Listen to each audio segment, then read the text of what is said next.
yung totoo, tapos magdududa ka pa. So, wag niyo pong dibdibin, ilagay niyo sa likod. Sige, Girl Lucena, thank you.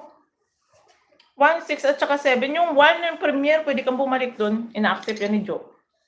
Pag premiere. Si Anggi lang hindi pwede mag-accept. Sorry, late ka na, Eric. Sinulat niya eh. Late daw si Eric. Sabi, hindi pwedeng i-accept. Di naman arrive. Maingay. Ako? Ano ka ba? Nonchalant nga ako eh. Halagi, maingay daw ako. Maingay ako? Maingay po ba ako?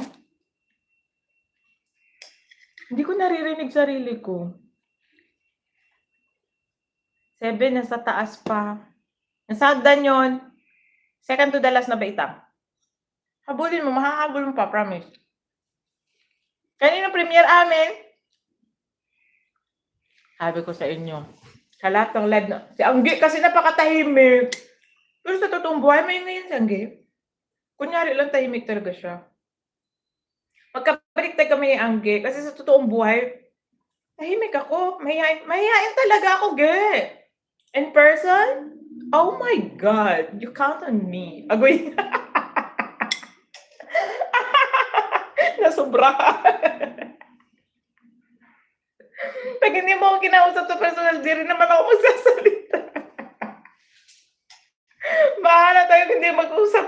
Ang tawag nito, ang nagbiyahe sa airport, so puro Pilipina. Nagchichikahan yan sila, nagchichikahan. Ako nakikinig lang. Madaldal na ako na sa live, pero sa personal live, not madaldal. Magkaiba kami ni Anggi. Si Anggi yung maingay sa personal, I think. Tapos sa may live, kunyari mabait siya, ganun. OMG, you're so mahihayin, of course. Kaya hindi ako nag-order sa ano eh. Ano nyo kayo? Ang sino nag-order? Nag-order kami pagkain.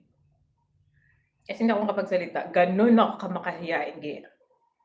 I told you already. As in. Masayahin lang, pero maingay. No, I'm not. Tahimik ko kaya. Gia, never kita nasigawan, di ba? Lalo na si Agpalo. Never ko na sigawan. Sobrang malumanay ko nga magsalita. Diyos ko dahil, na-adapt ko na yung tono ng Ilonggo. Alas 10 na on. Malapit ang matapos. Hindi, ano kang Agpalo ka, sige kag bida-bida diri. Ari ka na naman. Pagawas to be, mabala na gid nila nga batasan kong alaway. Anano? Imbis na maganda na ako magsalita dito, yung ginagawa mo na naman ako magagalit na naman. Lumayas ka na, Agpalo, kaya alas 10 na pala ako, tapos na yung limit ng oras dito, oh. Dali na. Ari ka na naman dire. may play mo pagkasama. Buisit na lalamunan to. Sorry na talaga kasi hindi ko matatanggal yung allergy ko. Sabi ng doktor, butasan daw yung ngala-ngala. Yung wala kang ubo lang kasi pumpir may allergy ka. Mayan din ako sa sobrang mayayain ko. Ano?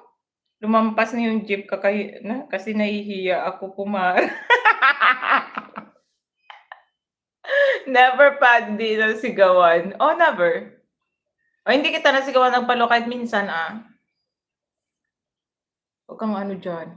Ako nga naranasan ko umihi sa salawal ko eh. Kasi hindi ako makapagtanong kung nasaan CR. Totoo yun!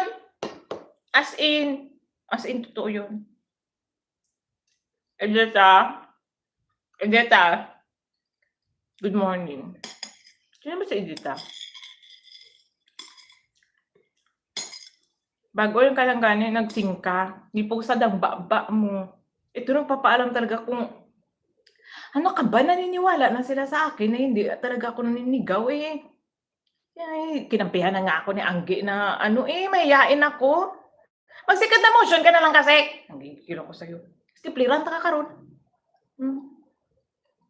Magbit-bit ka na naman.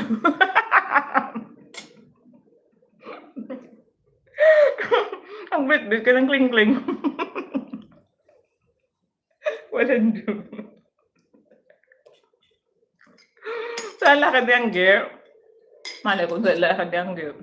Magpabakuna yan siya. Kaya nakita mo lagi yung suos yung may bakuna dire. So si Agpalo malalaman na ni Mamit Mar na masama ugali ko talaga.